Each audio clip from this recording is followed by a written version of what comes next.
Creatine is one of the most recommended fitness supplements ever, and there are compelling reasons for that. But if you are on the fence about creatine or ready to give in to creatine ads that mysteriously popped up after you set the word creatine next to your smartphone, then by the end of this video, you'll know exactly what creatine does and whether it is a genuinely good choice for you.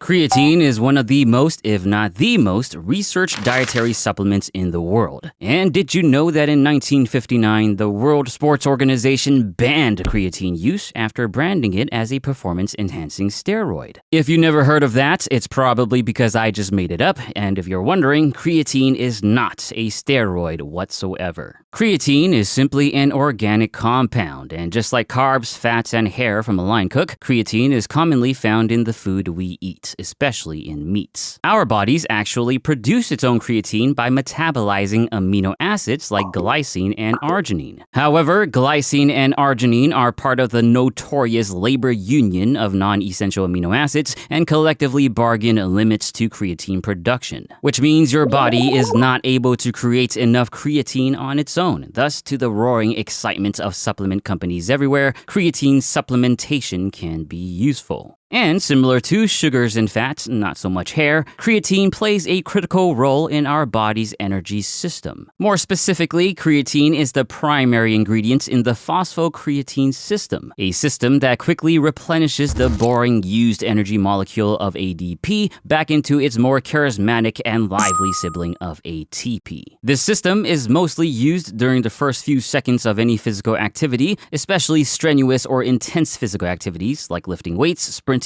or being forced to eat raw kale. And because of that, it doesn't take much to wonder why creatine is so popular amongst fitness folks that like to lift weights. And from all the research gathered, this energy-providing effect of creatine has clearly shown to moderately improve many performance-related outcomes. In short, creatine supplementation has shown to help you with intense activities like lifting heavier weights, lifting more weights, and sprinting faster. Fortunately, although to a smaller degree, its effects also carry over to less strenuous activities as well, like improving your cardio or high-rep training. Even better, the benefits also carry over to more than just performance. Creatine supplementation has shown to improve muscle hypertrophy, aka muscle growth. It is important to note, however, that there is currently a debate amongst nerdy science bros as to how significant of an effect creatine actually has on muscle growth, with the most recent analysis suggesting only a small benefit. Still, a benefit nonetheless. Speaking of recent research, there's also a new study that shows creatine improving fat loss with a matching picture-fit video covering it, which you should totally check out after this video. And I do mean after this whole video, because, hook it up with that watch time and all that. And you know what? The creatine benefits even go beyond just fitness. Improvements in brain function has been noted as well, especially in terms of cognition and memory. And believe it or not, creatine might even cut your hair for you. More on that later. Creatine is truly one of the very few supplements with consistent beneficial effects. But now this is where we talk about situations and conditions where, despite its benefits, creatine might not actually be worth your hard-earned money. Instead, we can use that money on truly wonderful products like insect hormones or whatever the heck that V-Shroot guy is selling these days. Unfortunately, in terms of fitness benefits with creatine supplementation, for roughly 30% of people, it doesn't seem to do diddly high bar squat. Just like my IG friends that never comment on my deadlift videos, these people are known as non-responders. In other words, creatine supplementation has seemingly no effect on their gains. Unfortunately, we don't know exactly why some people end up being creatine non-responders. One belief is that, unfortunately for supplement companies, these people's bodies do in fact produce sufficient creatine on their own since their labor union of non-essential amino acids are a bit lazy. Or they just eat lots and lots of hairy meat. We'll never know. But being a non-responder basically means that taking creatine supplements makes no sense if you're in it for the gains. But keep in mind that we don't know exactly how to tell if you're a non-responder unless you actually take it. Even then, if you see no gains after taking it, it doesn't automatically mean you're a non-responder, and there might be issues elsewhere in your fitness plan. Still, something to consider.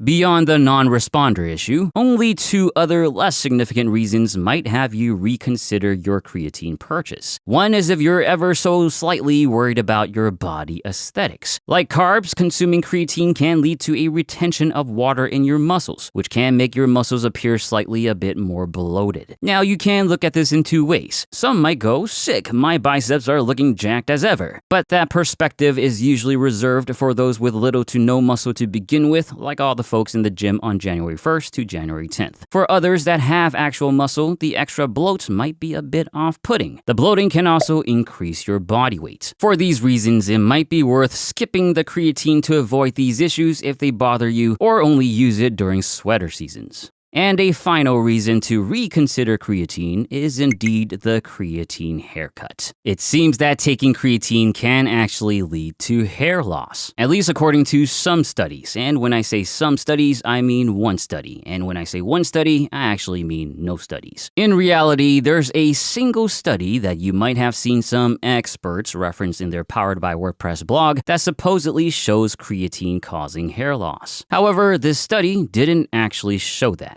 Instead, the study showed creatine supplementation increasing levels of dihydrotestosterone, or DHT, which is a precursor substance to hair loss, but only to those already susceptible to hair loss. Even so, the increases in DHT observed in the study is not exactly high nor all that surprising, especially since resistance exercise itself increases DHT by as much as 30%. Essentially, there is no scientific evidence directly showing creatine causing hair loss. But I think it is worth mentioning that there have been many people that have reported their own hair loss experiences with taking creatine. Now, anecdotal evidence isn't the best, but out of the many anecdotal evidence situations I've encountered over the years, creatine causing hair loss is one of the most consistent and frequent situations I've heard. So, despite the lack of science, if you do start taking creatine, it might be worth checking your shower drain from time to time because 1, it's disgusting and you should clean it, and 2, if there are suddenly more hair swirling around, then maybe you might want to stop taking creatine and see if anything changes. But again, it's because your hairless bros told you so and not nerdy science. Keep that in mind.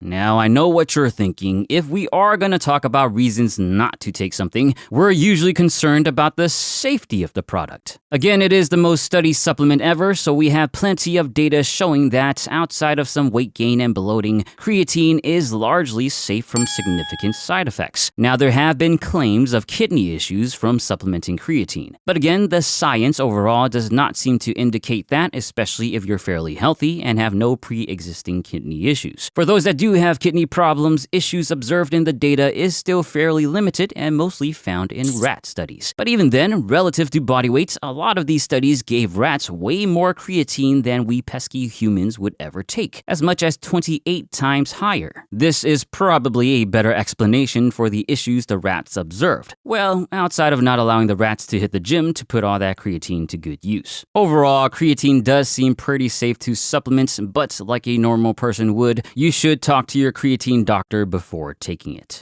If you finally reached this point of the video, you should now have a much better understanding of creatine and whether it's worth supplementing. Oh, and one more thing, if you do choose to use it, just get the creatine monohydrate variety and ignore everything else. They might sound sexier, but they aren't going to excite your creatine loins any more than monohydrate while likely charging a steeper price. But overall, as you might have noticed, there's actually not a lot of compelling reasons not to take creatine. It's not a magical supplement or anything, but creatine easily makes it to the top of many people's supplement lists because of its consistent evidence. Still, if marginal bloating or your partner yelling about you clogging the shower again is not your style, then you want to think twice. Other than that, if you enjoyed this video, please give it a supplemental thumbs up and share it with your creatine-loving friends. Subscribe for more and let me know what you think in the comments. As always, thank you for watching, and don't forget to get your protein.